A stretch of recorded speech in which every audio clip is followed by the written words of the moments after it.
আসসালামু আলাইকুম। বাংলা সংবাদে আপনাদের সবাইকে স্বাগত জানাচ্ছি। আমি ফিরোজ তোহা। শুরুতেই বিআরবি কেবলস সংবাদ শিরোনাম। বাংলাদেশের সর্বশেষ গুরুত্বপূর্ণ আপডেট সংবাদে আপনাকে স্বাগত। শুরুতেই সংবাদ শিরোনাম, পরে বিস্তারিত। প্রথমে জানাবো, তারেক রহমানের দেশে ফিরতে কোনো বাধা নেই বললেন স্বরাষ্ট্র উপদেষ্টা। বিএনপির ভারপ্রাপ্ত চেয়ারম্যান তারেক রহমানের দেশে ফিরতে আর কোনো বাধা নেই জানিয়েছেন স্বরাষ্ট্র উপদেষ্টা জাহাঙ্গীর আলম চৌধুরী। আজ গাজীপুরে সালনা হাইওয়ে থানা পরিদর্শন শেষে সংবাদকর্মীদের সঙ্গে সমসাময়িক ইত্যাদি বিষয় নিয়ে আলাপকালে সব কথা বলেন তিনি। জানাবো, ইসরায়েলি হামলায় ইরানের সেনাবাহিনী প্রধান নিহত। ইরানের পারমাণবিক স্থাপনা ব্যালিস্টিক ক্ষেপণাস্ত্র তৈরির কারখানা লক্ষ্য করে ইসরায়েলের অভ্যন্তরে ব্যাপক বিমান হামলা চালিয়েছে ইহুদিবাদী ইসরায়েল। এই হামলায় ইরানের সেনাবাহিনী প্রধান মোহাম্মদ বাগেরি নিহত হয়েছে। খবর আল জাজিরার। দেশটির রাষ্ট্রীয় টেলিভিশনে এই বিষয়টি নিশ্চিত করা হয়েছে। এরপর জানাবো, ইসরায়েলের হামলায় ইরানের 6 পরমাণু বিজ্ঞানী নিহত। ইসরায়েলের বিমান হামলায় ইরানের 6 জন পরমাণু বিশেষজ্ঞ আহত হয়েছে। হাসপাতালে নেওয়ার পর তারা নিহত হন। আজ নজিরবিহীন হামলায় দেশটির শীর্ষ পারমাণবিক কর্মকর্তাদের এই হতাহতের খবর জানিয়েছে ইরানের সংবাদ মাধ্যম তাসনিম নিউজ। এদিকে এবার ইসরায়েলে পাল্টা হামলা শুরু করল ইরান।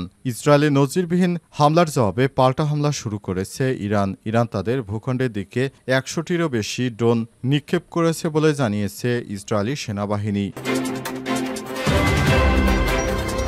এবারে জানাবো, ইসরায়েলি হামলায় ইরানে আহত 50, অধিকাংশই নারী ও শিশু। দখলদার ইসরায়েলি বাহিনীর হামলায় অন্তত 50 জন ইরানের রাজধানী তেহরানের চারপাশে হাসপাতালে ভর্তি হয়েছে। দেশটির আধা সরকারি সংবাদ সংস্থা তাসনিম নিউজ এই তথ্য জানিয়েছে। আজ পারমাণবিক ও সামরিক স্থাপনার উপর একযোগে হামলা চালিয়েছে। 40টি বিমান দিয়ে হামলা চালানো হয়েছে। প্রিয় দর্শক, এতক্ষণ শুনছিলেন সংবাদ শিরোনাম, এবারে বিস্তারিত। তবে তার আগে বন্ধুরা, অনুরোধ থাকবে এই সংবাদটিতে একটি লাইক দিন। এই চ্যানেলে আপনি নতুন হয়ে থাকলে আমাদের সংবাদটি দেখতে দেখতে চ্যানেলটি সাবস্ক্রাইব করে রাখুন। কমেন্ট করে বন্ধুরা আপনার মূল্যবান মতামত জানিয়ে দিন আপনি বিশ্বের কোন দেশ থেকে বা বাংলাদেশের কোন স্থান থেকে আমাদের সংবাদটি দেখছেন এবং শুনছেন। এবারে বিস্তারিত। তারেক রহমানের দেশে ফিরতে কোনো বাধা নেই বললেন স্বরাষ্ট্র উপদেষ্টা। বিএনপির ভারপ্রাপ্ত চেয়ারম্যান তারেক রহমানের দেশে ফিরতে আর কোনো বাধা নেই জানিয়েছেন স্বরাষ্ট্র উপদেষ্টা জাহাঙ্গীর আলম চৌধুরী। আজ গাজীপুরে সালনা হাইওয়ে থানা পরিদর্শন শেষে সংবাদকর্মীদের সঙ্গে সমসাময়িক ইত্যাদি বিষয় নিয়ে আলাপকালে সব কথা বলেন তিনি।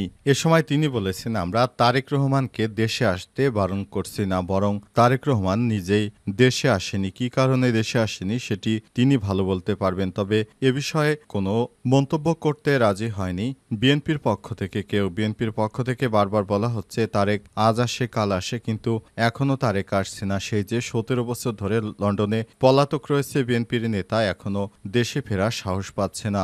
অনেকেই বলছে তিনি নাকি সেনাবাহিনী প্রধানের ভয়ে দেশে আসছেন না। তবে সত্যি কি তাই কিনা সে বিষয়ে এখন স্পষ্ট করে বলা যাচ্ছে না, কারণ বিএনপির নেতাকর্মীরা এখন বিদেশে পলাতক রয়েছে অনেকেই।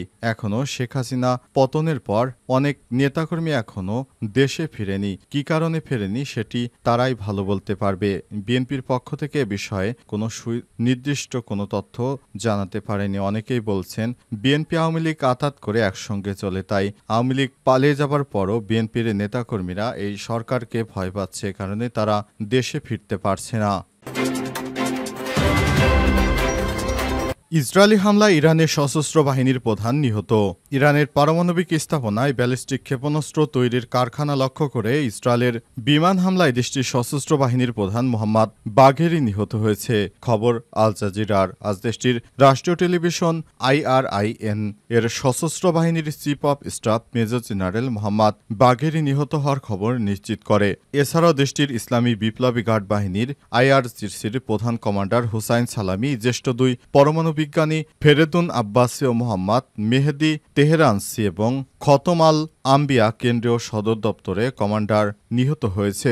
আজ স্থানীয় সময় ভোর 4টার দিকে ইসরায়েল হামলা শুরু করে অপারেশন রাইজিং লায়ন নামের ওই অভিযানে এরই মধ্যে রাজধানী তেহরান সহ ইরানের বিভিন্ন সামরিক স্থাপনা, পরমাণু গবেষণা কেন্দ্র, আবাসিক স্থাপনায় 5 দফা হামলা চালিয়েছে ইহুদিবাদী ইসরায়েল। হামলার পর ইসরায়েলের প্রধানমন্ত্রী বেঞ্জামিন নেতানিয়াহু ঘোষণা দিয়েছেন, যতক্ষণ প্রয়োজন ততক্ষণ এই অভিযান অব্যাহত থাকবে। এদিকে মার্কিন পররাষ্ট্রমন্ত্রী বলেছেন, যুক্তরাষ্ট্র এই হামলায় জড়িত নয়। তিনি ইরানকে অঞ্চলে আমেরিকান ঘাঁটিতে হামলার বিরুদ্ধে সতর্ক করেছেন। ইরানের সর্বোচ্চ ধর্মীয় নেতা আয়াতুল্লাহ আলী খামেনির জ্যেষ্ঠ উপদেষ্টা আলী শামখানি হামলায় গুরুতর আহত হয়েছেন। দেশটির সংবাদ মাধ্যম জানিয়েছে, ইসরায়েলের এই হামলার পর তীব্র প্রতিক্রিয়া জানিয়েছে খামেনি। তিনি বলেছেন, এই হামলা ইসরায়েলের বর্বর স্বভাবের প্রমাণ। তিনি হুঁশিয়ারি দিয়ে বলেছেন, এই হামলার মাধ্যমে ইসরায়েল নিজেই নিজের জন্য একটি করুণ পরিণতির পথ তৈরি করেছে, যার ফলাফল তারা নিশ্চিতভাবে ভোগ করবে।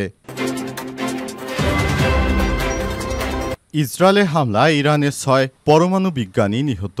ইসরায়েলের বিমান হামলায় ইরানের 6 জন পরমাণু বিশেষজ্ঞ নিহত হয়েছে। আজ 13 জন নজিরবিহীন হামলায় দেশটির শীর্ষ পারমাণবিক কর্মকর্তাদের এই হতাহতের খবর জানিয়েছে ইরানের সংবাদ মাধ্যম তাসনিম নিউজ। ইসরায়েলের হামলায় নিহত পরমাণু বিজ্ঞানীরা হলেন আব্দুল হামিদ, আহমেদ রেজা, আমির হুসাইন, মোতালেব মোহাম্মদ, মেহেদি হাসান, ফেরেদুন আব্বাসী। এছাড়াও ইরানের সশস্ত্র বাহিনীর প্রধান মোহাম্মদ বাঘেরি, বিপ্লবী গার্ডের প্রধান হোসেন সালামি সহ দেশটির 3 শীর্ষ সামরিক কর্মকর্তা নিহতের খবর পাওয়া গেছে। ইসরায়েলের প্রধানমন্ত্রী বেঞ্জামিন নেতানিয়াহু বলেছেন, ইরানের পারমাণবিক স্থাপনা নাতানজেতে হামলা চালিয়ে বিজ্ঞানীদের লক্ষ্যবস্তু করেছে ইসরায়েল। তিনি আরও বলেছেন, যতদিন পরমাণু সক্ষমতা পুরোপুরি ধ্বংস করতে সময় লাগে ততদিন ইরানের বিরুদ্ধে অভিযান অব্যাহত থাকবে। ইরানের গণমাধ্যম আরও জানিয়েছে, পারমাণবিক সক্ষমতার অন্যতম উপাদান ইউরেনিয়াম সমৃদ্ধকরণ বন্ধ করার জন্য ইরানের সাথে যুক্তরাষ্ট্রের চলমান আলোচনার মাধ্যমে হামলা চালালো তেল আবিব। এদিকে তেহরানের প্রতিশোধমূলক ক্ষেপণাস্ত্র ড্রোন হামলার আশঙ্কায় জরুরি অবস্থা জারি করেছে ইসরায়েল। পাশাপাশি বেসামরিক নাগরিকদের নিরাপদ স্থানে সরে যাওয়ার নির্দেশ দিয়েছে তেল আবিব। জানা গেছে, নতুন করে ইরান হামলা চালাতে পারে। এবার ইসরায়েলে পাল্টা হামলা শুরু করল ইরান।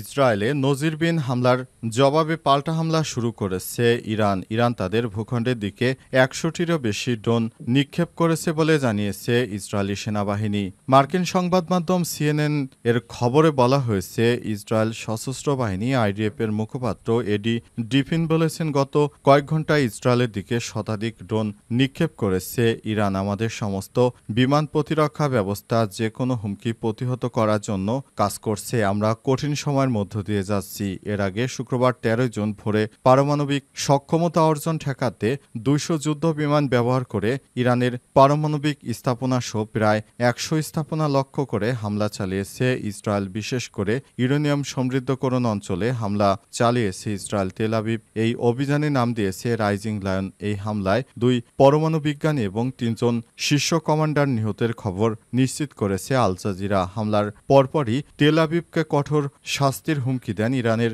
সর্বোচ্চ ধর্মীয় নেতা আয়াতুল্লাহ আলী খামেনি। তিনি একে ভোরের অপরাধ বলে আখ্যা দিয়ে জানান, ইসরায়েল শুধু সামরিক নয়, আবাসিক এলাকাও লক্ষ্যবস্তু করেছে। তার ভাষায়, ইসরায়েল এর জবাব পাবে এবং তা হবে অত্যন্ত কঠিন। এরই পর ইসরায়েলে হামলার তথ্য জানালো তেল আবিব। তবে ইসরায়েলি হামলায় কি পরিমাণ ক্ষয়ক্ষতি হয়েছে সে বিষয়টি এখনও নিশ্চিত করা যায়নি।